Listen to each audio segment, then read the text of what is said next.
Hello there, very good afternoon. This is Lunchtime News. I'm Joel Outskoon. First, the headlines. President calls on international support in pursuit of sustainable solution. Sri Lanka earns automatic qualification to 2019 Cricket World Cup. Auditor General's Department to investigate Central Expressway tenders. Over 220 dead as 7.1 magnitude earthquake rocks Mexico.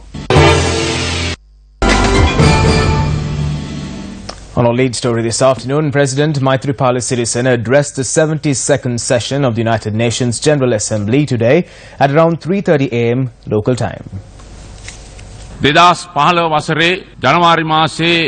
In January 2015, I was appointed the President of Sri Lanka. Prior to that, there were several promises I gave to the people of my country.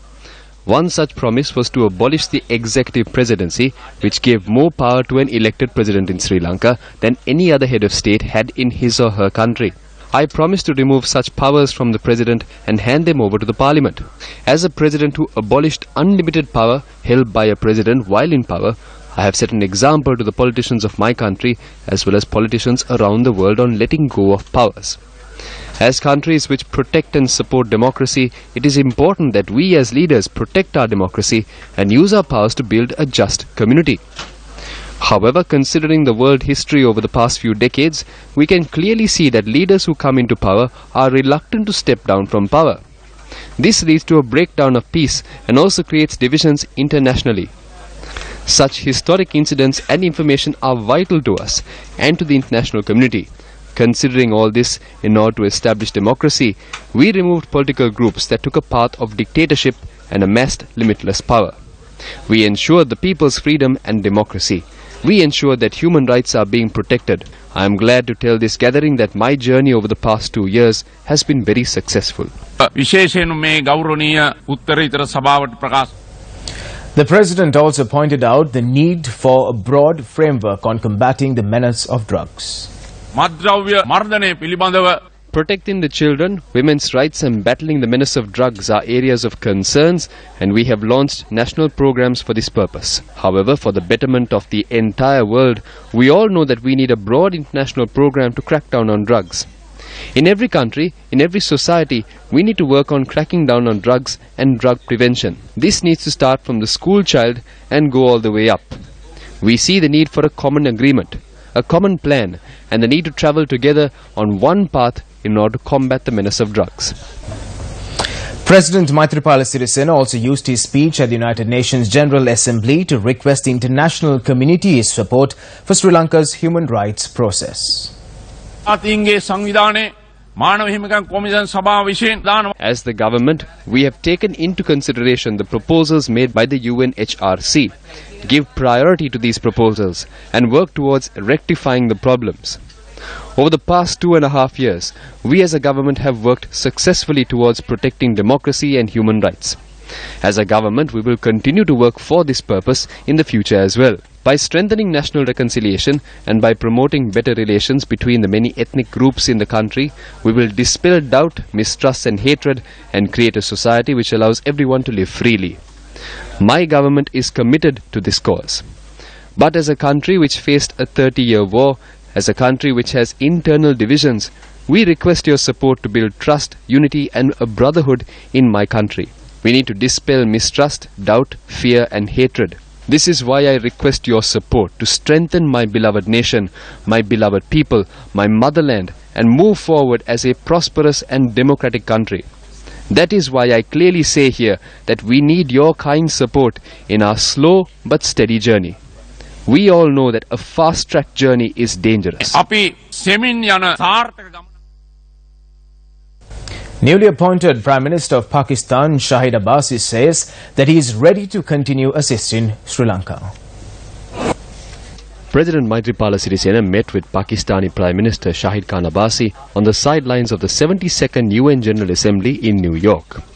During the meeting, the Pakistani Prime Minister had stated that he hopes to improve trade relations between the two countries and to improve bilateral relations. President Sirisena had in turn thanked Pakistan for their continued support for Sri Lanka at the UNHRC. The presidential media unit noted that discussions between the two state leaders discussed trade between the two nations extensively. Still in headline-making news this afternoon, now the Auditor General's Department has taken steps to launch an investigation into the manner in which the tender for the Central Expressway was awarded. The investigation will focus on whether irregularities occurred during the tender process when bids were handed in by construction companies for the phases of the Central Expressway. The audit report on the Southern Expressway section between Mathara and Hambantota has been handed over to COPE. A group of officials, including the chairman of the Road Development Authority, was summoned before COPE yesterday to provide clarifications on the project. Now today marks day 8 of the strike action launched by workers of the Ceylon Electricity Board. Convener of the CEB Joint Trade Union Alliance, Ranjan Jailal, noted that they will continue their trade union action till they receive a solution to their issues in writing. The protesters are calling on authorities to resolve salary anomalies which occurred when electrical engineers received a special increment in 2014. The protesters are calling for the increment to be retracted or their salaries to be raised. Our correspondents report multiple power outages in the districts of Anuradhapura, Kaltara and Ampara. Now, the Ministry of Health has taken measures to commence yet another dengue eradication week starting today. Community specialist Dr. Prashila Samanavira stated that there was an increased risk of the spread of dengue due to the onset of the monsoon rains. Over 150,000 dengue patients have been reported so far this year. Still in news here at home, now the Ministry of Fisheries says that nearly 50% of the fish caught by Sri Lankan fishermen is thrown away. Secretary to the Ministry M.M. Adhikarini noted the lack of refrigeration facilities in multi-day fishing trawlers as the main cause for this.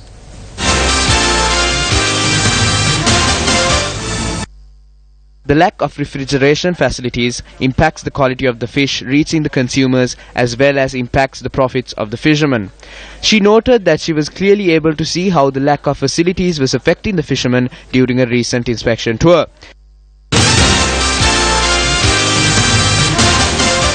News from courts this afternoon. Former Presidential Secretary Lalit Veeratunga and former Chairman of the Telecommunication Regulatory Commission, Anusha Palpita, have been granted bail by the Colombo High Court. Now, the duo were earlier imprisoned in connection to the usage of 600 million rupees worth of TRCSL funds to purchase silk cloths during the presidential election season. Bail was granted by High Court Judge Gihan Kulatunga. The duo were released on cash bail of 100,000 rupees and 6 sureties of 1 million each. The sureties should include one government servant and a close relative.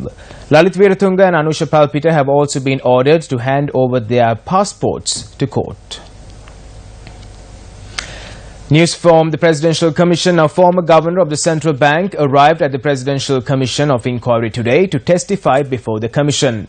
Today marks the second day on which the former Central Bank governor arrived at the Commission to testify. A comprehensive report of the latest unfoldings from the Presidential Commission will follow on our primetime news at 9 tonight. News from Parliament. Now, the second reading of the Provincial Council Election Amendment Bill was taken up in Parliament today. A tense situation erupted when members of the opposition raised a point of order. What is the point of order, Honourable? This is a serious issue. Under Article 154 of the Constitution, if a bill relates to the actions of a provincial council, they should be informed prior to the bill being presented in Parliament. Thereby, the provincial councils were informed of the 20th Amendment. The provincial councils are not aware of this bill.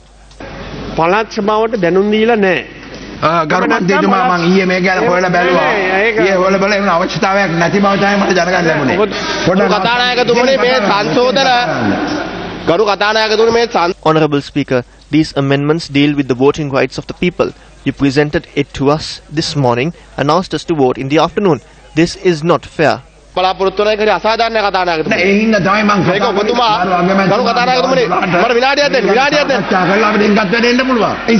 you go and take a seat, man? This is Parliament.